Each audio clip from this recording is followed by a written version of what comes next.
Hi, I'm Brian Pepperell.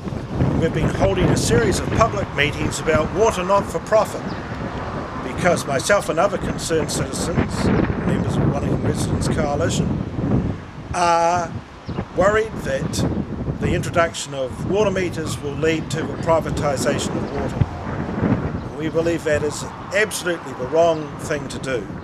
We believe that water is a publicly owned resource, and it's appropriate that it be part of your general rates and delivered in-house by local authorities.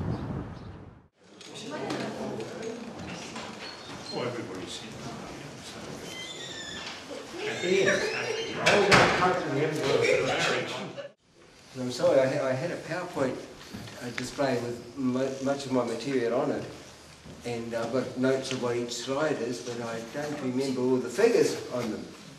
But I started out by looking at just a picture of Wellington's usage. Wellington uses about 30 megalitres of water a year, 30,000 megalitres of water a year, which is around about a half of the total of what Greater Wellington supplies to the four cities. They supply to Porirua, Upper Hutt, Lower Hutt and Wellington. And my second slide actually showed the unaccounted figures, which of the order of 21% or so of Wellington's water is unaccounted. Now they're changing the way they call that, which is an international thing, because unaccounted isn't just leaks, but also water for fire hydrants and that sort of purpose. But Wellington does have, on an international basis and even on a New Zealand basis, very high leakage rates. And then I had a nice photo that Janice had given me of a wonderful leak going way up into the beautiful leak, but it's atypical of Wellington's leaks. Wellington has a very old system, old water system, and most of the leaks you don't see. In fact, in 2006, Wellington had a gross usage of water, which caused a lot of concern for Greater Wellington in June, July, August of 2006. It was a leak that didn't surface for some time, and it made Wellington's winter usage exceptionally high that particular year, and it was just leakage. And I know there was some argy-bargy between Greater Wellington and Wellington City about who's going to pay for that, because there's a cost as well involved. And the next picture that I had was just illustrating part of the leaks, and what Capacity does is they have at least a monthly analysis of the minimum flows. If you look at your flows in the middle of the night, you can sort of get an idea of leakage, because not much is going on in the middle of the night. And there, I didn't have the details of the connections for each of the regions, but you can see very clearly that at the high levels, very low minimum flows of the order of just much less than 10 litres per connection per hour, which is how they measure it.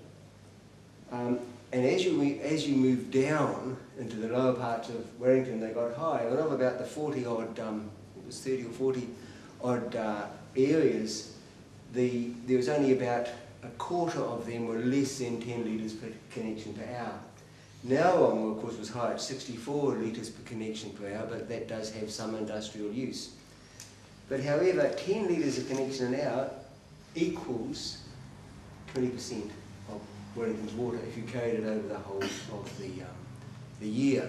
And while that's a minimum flow, not much else is happening, that is going on all the time. And the problem with Wellington's water, in that sense, is that it's old. The lower lying regions have much greater pressure, so the greater the pressure, the greater the leakage.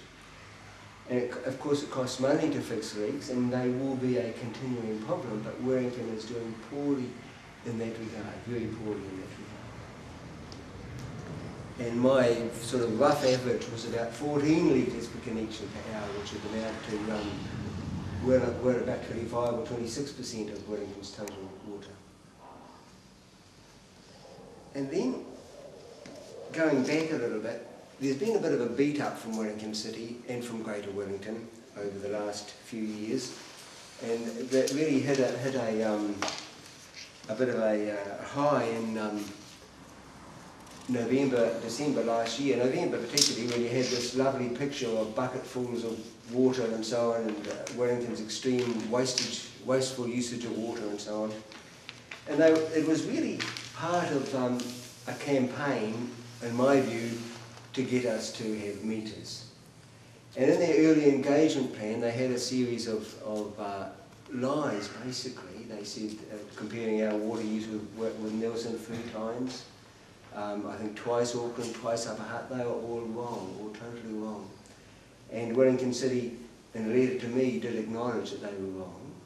They acknowledged that their figures were misleading as well, because they were using different, where they did have a correct figure, they were using a different basis of comparison. So they were comparing, say, our gross water usage with Auckland's residential water usage.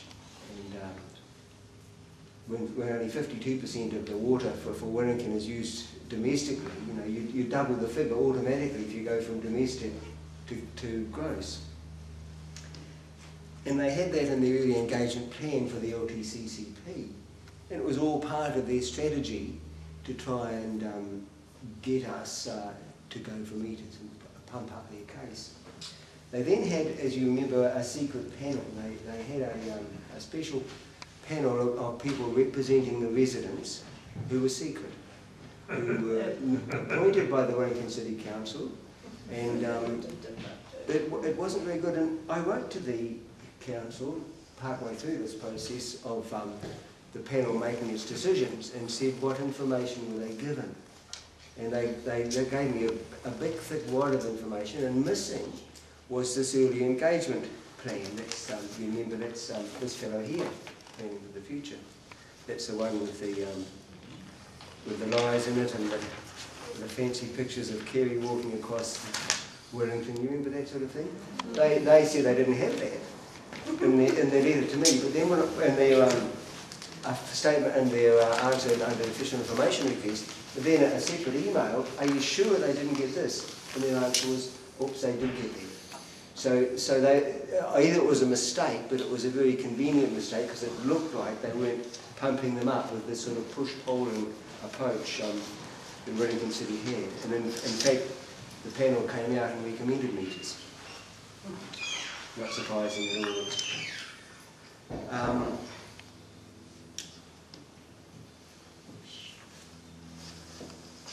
Wellington City then agreed that they would their issues resolution officer agreed that they would put a public notice in the paper correcting their figures, that they would write to every submitter to the LTCCP who submitted on water a correction with an attachment of this public notice of all the information that was correcting their figures. Well, they didn't write to me at all acknowledging my contribution to the LTCCP, which was totally on water. But I've had a couple of people giving me their responses from Wellington City. There was absolutely no apology and no correction of their figures. So the issues resolution officer, his recommendations, his decision was totally ignored by the council. Now that's pretty disgraceful that they say they've going through this process, they ignored no public notice either to correct their figures. So it really doesn't look good. It looks like that Wellington City in this regard is not acting in good faith, and that isn't a very good look in my view.